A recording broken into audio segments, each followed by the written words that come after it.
Друзья, привет! Я продолжаю цикл передач об австрийских мужчинах, об отношениях, о свиданиях и все, что они об этом думают. Сегодня в программе. Flavio, who would be responsible for the budget in the family if you would have one? I think it should be kind of whenever you want. Flavio, what do you know about Slavic women? So I dated one for about 3 years. Флавио, когда уже выключилась камера, он такой мне говорит: слушай, я не знаю, будет ли тебе это интересно, но вообще я состою в отношениях. Просто моя девушка, она живет не в Вене, она живет в Граце, и она живет с парнем. Короче, у нас с ними полиамурные, полигамные отношения.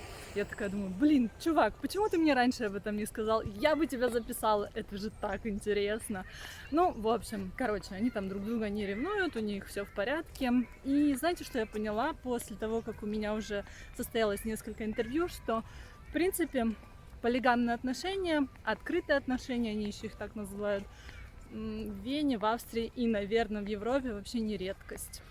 А еще прикольно было, когда мы с Флавио убегали от девушки, которую он до этого встречал на сайте знакомств. Он такой говорит: смотри, вот эту девушку я видел, мы с ней встречались, мы с ней провели целых 2 часа, но я больше не хочу с ней видеться. Она мне там еще написывала, но нет. А почему? Читайте мой пост в Инстаграме. Друзья, привет! У меня сегодня в гостях Флавио. Мы с ним поговорим, как всегда, об отношениях, о славянских девушках и о том, кто первым платит на свидание. So, Flavio, tell me, how old are you and what are you doing in Vienna? So I'm 28 and basically I'm in Vienna working as a scientist in a biotechnology company. And before this, I was doing my PhD here as well in the same topic. And where are you from originally? So I am from Portugal, more specifically from a small village near Sintra or Mafra, which is just seaside, close to Lisbon. Yeah, it's pretty cool. Yeah, it sounds great. Next to Lisbon, my dream. How long have you been on OkCupid now? So it's a bit on and off for me. It depends also on my mood, but I would say something like 2-3 years maybe, something like this. Okay. And what kind of girls do you meet there? Not a lot actually. I'm kind of specific with the people I meet, and but of very varied styles. There's not a real type, a specific type. Let's say it's more about how I feel this person will be like. So, do you read the profile description? Yes, that's actually quite important. Okay, so the girl should write some description about herself to be interested. So you will be interested in her. Yeah, exactly. I mean, especially if you're going to start a conversation, and unfortunately, this is still very much the social norm that the guy has to start a conversation. But if you're going to do this, you should give some kind of like cue of like what you can pick up, or at least points out something interesting in the picture that you can comment apart from, oh look, you're just so pretty. Yeah, sure, of course you would think so, otherwise you wouldn't have matched, right? But something like, hey, nice little detail you've got there, you know, I can relate to that, maybe I can identify, and that makes things more interesting in my opinion. What about the photos on OkCupid? So I would say that the most important thing is that they actually show the person like the person is. Of course, I will be driven by your interests or by whatever description you have, but of course, part of the whole dating process is also finding the other person physically attractive. And in that sense, yes, it's important. At the same time, it's important that you don't portray something that you are not, because then when you actually meet, well, I would feel like I was catfished or something, or that I was like played with, you know. So I tried to show me as I am actually. And how what about real life? So you have already met such girls that are not the same on the photos as in reality. Yeah, I think everybody that has been on this kind of app has met this. I understand that people have some complexes or don't like some part of their body or whatever, but I think it's important if you go into something like this that you show yourself as you are.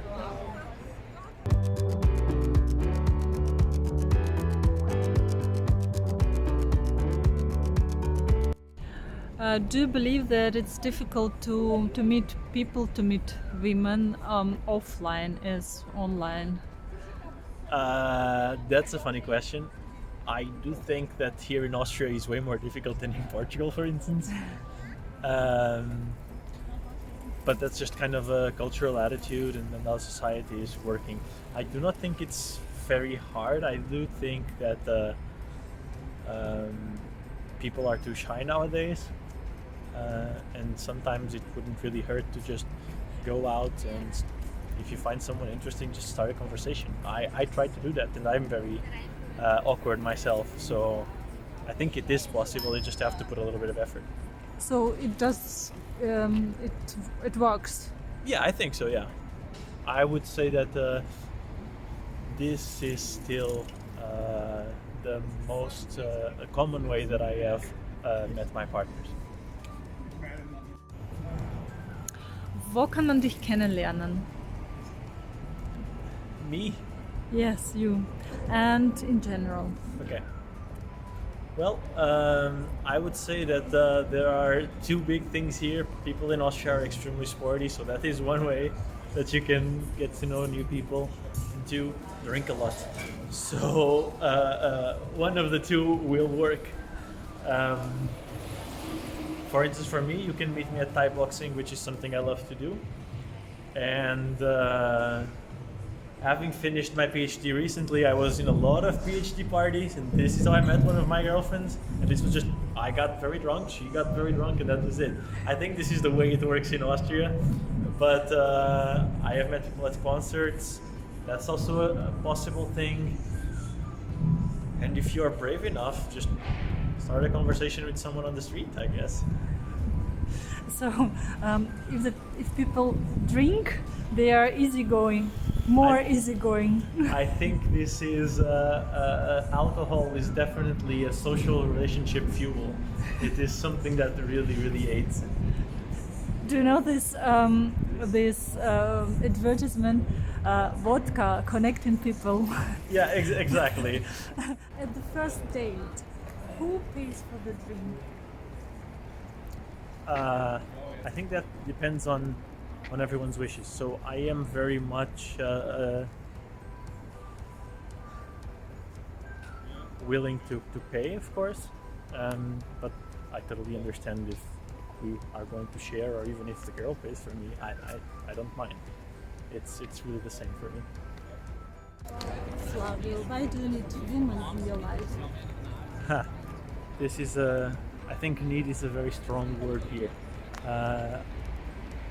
I wouldn't say need, but it's more like the cherry on top. I don't think I would be very, very, very, very unhappy if I was alone. I think I can live like that and be fine by myself. But why would I need women? Women or woman? Women. Women. Short-term dating and whatnot, I think this is more like, fulfilling your need, be it sexual or company or whatever. But I think in a more long-term thing is just to have some kind of a cherry on top of the cake, which I consider to be like happiness. What kind of woman would you be if you would be one? Oh, I am an extremely dramatic person. We are thinking about people from Real Housewives of whatever kind of show. This is me. Okay. That being said, I don't think I would put a lot of care into what are the traditional womanly things to do. A lot of care on your image and makeup and whatever. I don't think I would be into that. But me myself, I am a carer and I am a giver, so I would be very much also this kind of like family inclinated kind of woman. So Flavia, how it was for you? What can you leave as feedback for me? Yeah, so I think this was a pretty well structured interview, structured a question order, so they were connected together and they flowed very well. I mean, I really like this. It leaves you wondering. Yeah, I mean, this is not random at all. And What is the average age of marriage in Portugal? actually, I have seen this recently. There is a more a slower warming up period to you, but then it feels like it also gets much more intense than with Austrians.